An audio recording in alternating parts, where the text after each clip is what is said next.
Hi guys, it's Blackie and Bear. This is another episode of Mastering the Dutch Oven. In this one we're going to talk about the simplest way I know to how to make a loaf of bread in the field. And so we're going to be setting up and doing it. But while we're doing this, you're going to get to see something else. We're going to be shooting an old WAYZ for Bear's channel, which is Bear's Old WAYZ, at the same exact time. So you kind of get to see behind the scenes and everything. So here on my channel, you're going to get to see the actual cooking. If you want to see the rest of the behind the scenes, hop over to Bear's channel and you'll get to see us sitting and talking and everything while I'm doing the cooking. So let me move the camera down and we'll get started. Okay guys, here's what we're going to start with. I've set up my fire pit set and I've got my chains all ready to go, and I got my 8-inch Dutch oven right now. Now how we're going to cook is, I got my lid holder set up. We're going to take a roll of Crescent roll and we're not going to unroll it. We're just going to put it into the Dutch oven and make it into a loaf of bread. We're also going to be using a stick of butter to grease the bottom and maybe a little bit more on the top. So first off, we're going to do it just like we do biscuits. We're going to heat up this Dutch and get it good and warm so that whenever I put the dough in there, it kind of fries it a little bit on the bottom. We will then shift just a few coals on the bottom, probably like 3 or 4, and the rest will go on top to do the baking. But what you have to be aware of is it's been raining now for like 4 days, and because of that, this ground is absolutely sodden wet. When you're dealing with that and trying to do stuff like coals or stuff on the ground, realize that water in the ground is going to hurt you. It's going to try to soak up that heat and it's going to cause steam. Steam is bad. It's robbing you of heat. So I'm going to have to put extra coals to be able to make sure I'm going to end up with enough heat to bake the bread. Otherwise, my coals on the bottom will go dead real easy because of the moisture coming out of the ground. Now if I had a platform or something like that of dry, I would put underneath it, but I don't. I'm going to do it just like I would do it if we were stuck in the field right now. Cleaning out, getting any leaves or whatever from away, because all that's going to do is make steam and smoke. We don't want that. We want it to be just heat. Now, alright, got my fire pit cleaned out. Right here in the bottom I'm going to put 3 packages of my charcoal that's already been soaked, so ready to go. That will guarantee I got enough heat to do my job. Now all I got to do is light it.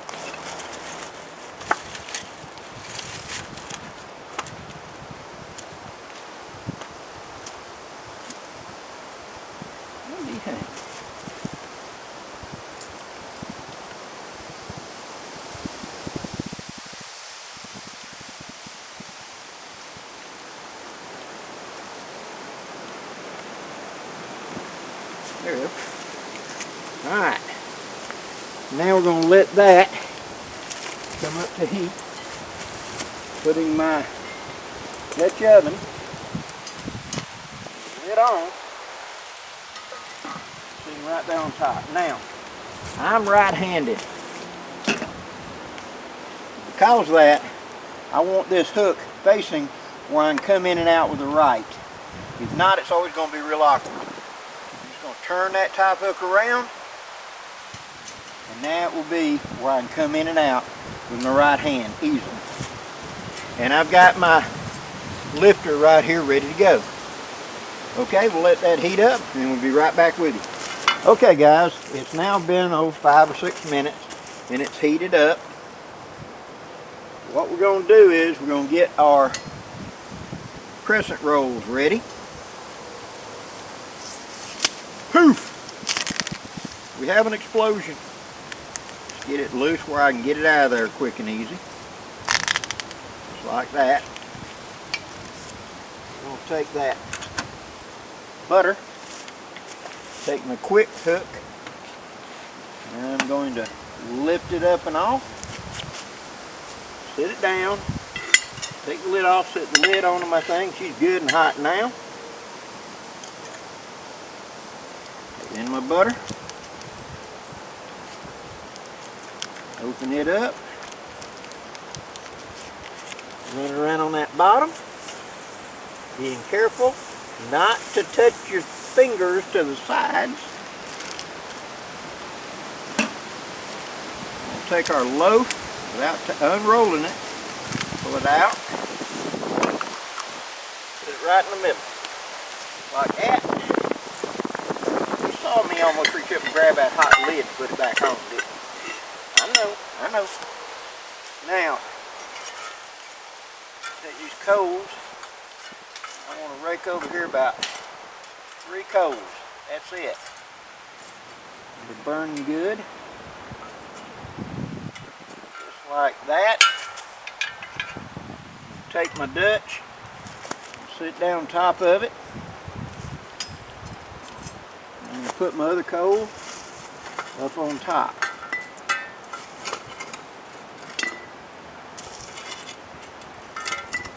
Now yes, my coal does not have time to bloom.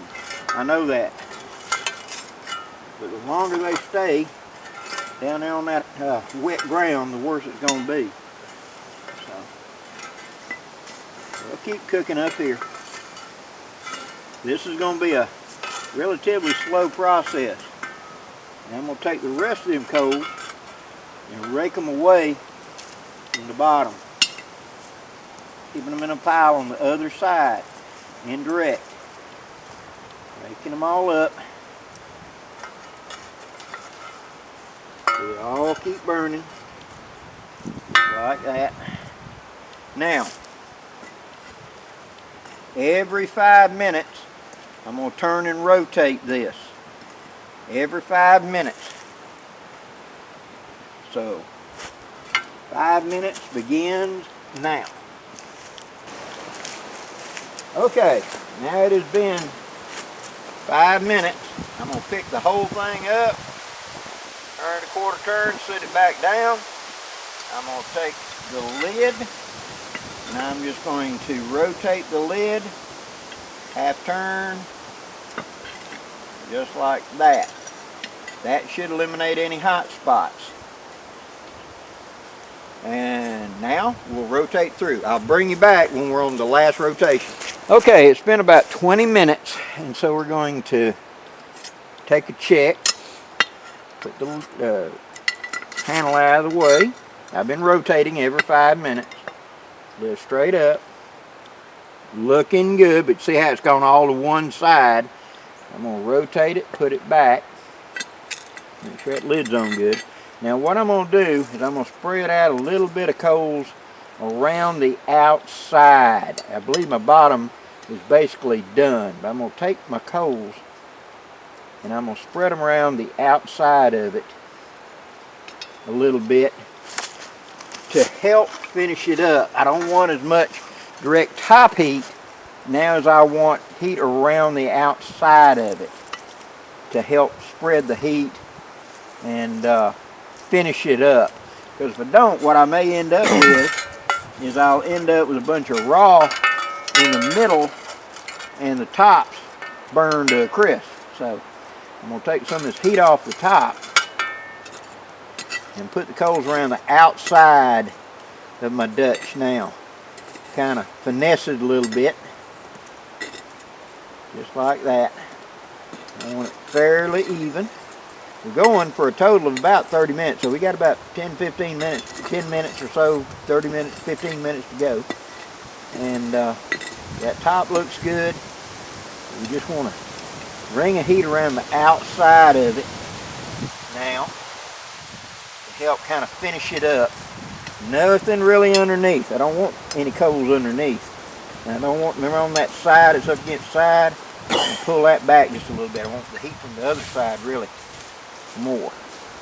And if you start smelling burning, check it.